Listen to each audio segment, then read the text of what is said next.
Assalamu alaikum dear girls. I hope you all are enjoying the good state of health. So please stay home, stay safe and stay blessed so that we can protect ourselves from this pandemic COVID-19. Coming to the point girls, कल से हमने अपनी online classes का आगाज़ किया है और हमने अपनी सेकेंड ईयर की इल्म शहरियत की बुक का पहला चैप्टर तहरीक पाकिस्तान शुरू किया। गर्ल्स, कल मैंने आपको क़याम पाकिस्तान के बारे में मालूमात बहम पहुंचाई और आपको मैंने उस क़ुव्वत मुतहरका के बारे में बताया जिसकी बदौलत हम एक वतन हासिल कर पाए।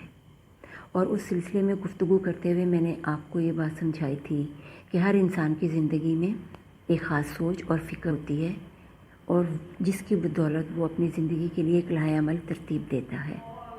उसी सोच और फ़िक्र और लाहे अमल को हर नज़रिए का नाम दिया। नज़रिए को इंग्लिश में आइडियोलॉजी कहा जाता है। और जब वो सोच और फ़िक्र एक समाज और एक माशरे की मजमूई सोच और फ़िक्र का रूप धार लेती है तो उस वक्त वो उस पूरे समाज, पूरे माशरे और उस पूरी कम्युनिटी की सोच बन जाती है। उसे फिर उस मखसूस माशरे, मखसूस समाज, मखसूस कम्युनिटी का नज़रिया कहा जाता है। नज़रिया एक मखसूस माशरत की पैदावार है। नज़रिए की बुनियादें एक ख़ास तर्ज़ फ़िक्र, ख़ास तर्ज़ माशरत, ख़ास तर्ज़ तमद्दुन और तर्ज़ सियासत पर मबनी होती है। या दूसरे अल्फाज में मैंने आपको ये भी समझाया था कि नज़रिए की बुनियादें मखसूस माशरे के अंदर पेवस्त होती हैं जहाँ से वो अपनी फ़िक्र, अपना तमद्दुन और सियासी रंग इख्तियार करता है। इसी तरह पाकिस्तान के क़याम के लिए भी उस वक्त के माशरे ने अपनी मखसूस तर्ज़ फ़िक्र के अंदर, मखसूस तहज़ीब के अंदर, मखसूस सकाफ़त के अंदर, मखसूस सियासी रंग के अंदर से अपनी बुनियादें उस्तवार की और उसी ख़ास दायरा फ़िक्र के अंदर काम करते हुए जब तमाम लोगों ने उस इज्तिमाई शौक़ को अपनाया तो वो उनका नज़रिया कहलाया। अब नज़रिए की मज़ीद तारीफ़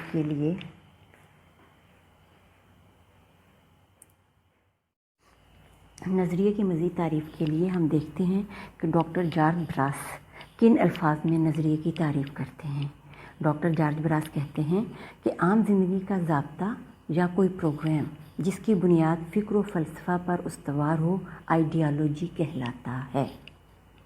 वर्ल्ड इंसाइक्लोपीडिया की तारीफ़ नज़रिया सियासी और तमद्दनी असूलों का मजमूआ है जिस पर किसी कौम या तहज़ीब की बुनियादें उस्तवार होती हैं। ये किसी कौम या सकाफ़त के फ़ितरी नशोनुमा के अमल में मदगम भी हो सकती है।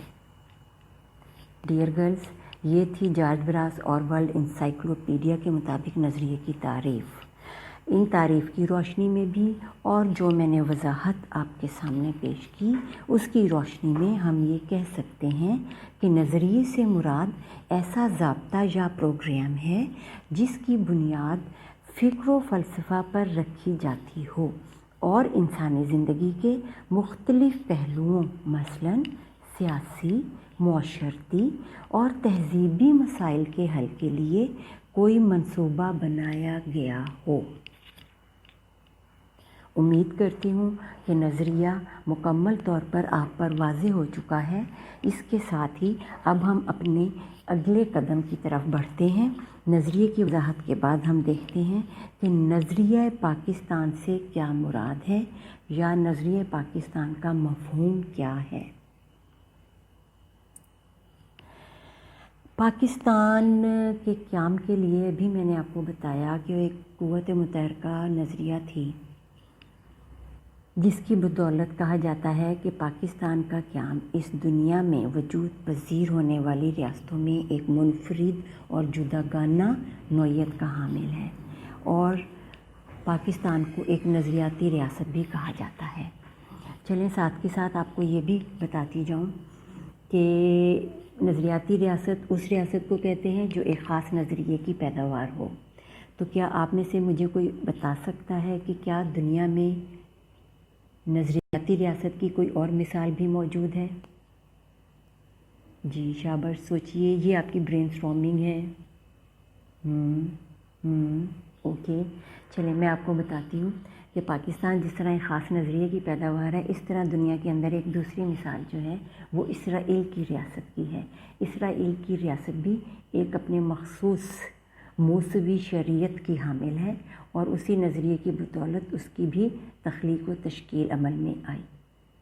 اور اس کے ساتھ آپ کی معلومات میں اور اضافہ کرتی چلوں کہ چونکہ اسرائیل کی تشکیل فلسطین کے ایک علاقے پر کی گئی اور وہاں سے فلسطینیوں کو نکالا گیا، اور فلسطین ایک مسلمان ریاست ہے، اور مسلمان ہونے کی حیثیت سے پاکستان نے ابھی تک ریاست اسرائیل کو ایک ریاست کی حیثیت سے تسلیم نہیں کیا۔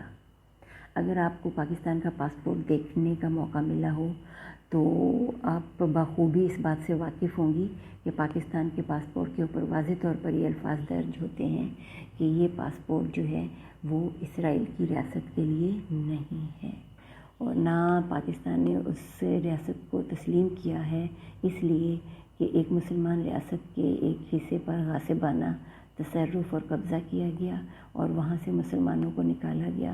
تاحال وہاں پر مسلمانوں کے ساتھ ظلم و ستم، جبر و استحصال جاری و ساری ہے۔ بہرحال ہم اپنے موضوع بحث کی طرف واپس آتے ہیں، اور ہم دیکھ ہی رہے تھے کہ نظریہ پاکستان کا مفہوم کیا ہے۔ نظریہ پاکستان سے مراد یہ ہے کہ نظریہ پاکستان سے مراد یہ ہے کہ پاکستان ایک نظریاتی مملکت ہے جس کی بنیاد ایک فلسفہ حیات پر استوار کی گئی۔ یہ فلسفہ دین اسلام ہے۔ پاکستان کی تمام تر اساس دین اسلام پر رکھی گئی، اور یہی وہ لوحۂ عمل اور جذبہ اور قوت متحرکہ ہے جو تحریک پاکستان کا سبب بنی۔ نظریہ پاکستان اور اسلامی نظریہ حیات کو ہم معنی قرار دیا جاتا ہے۔ بلا شبہ اسلامی نظریہ حیات نظریہ پاکستان کی بنیاد ہے۔ برصغیر میں صدیوں تک مسلمانوں کی حکومت رہی، وہ اپنے مذہب کے مطابق آزادانہ زندگی بسر کرتے رہے۔ انگریزوں کا راج قائم ہوا تو اسلام اور مسلمانوں کی آزاد حیثیت کو نقصان پہنچا۔ مسلمان اس سارے عرصہ میں اسلامی نظام لانے کا خواب دیکھتے رہے۔ غیر مسلموں کے اقتدار میں مسلمان مجبور اور محکوم رہے۔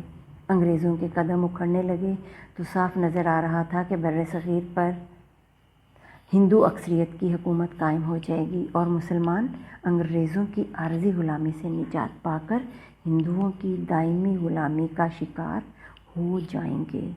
چنانچہ برصغیر پاک و ہند میں موجود مسلم زعما نے اس حقیقت کو محسوس کیا اور مسلمانوں کے لیے ایک جداگانہ حیثیت قائم کرنے کے لیے مسلمانوں کے اندر بیداری کا عمل شروع کیا۔ اس سلسلے میں سر سید احمد خان، قائد اعظم محمد علی جناح، علامہ اقبال اور بہت سے ان گنت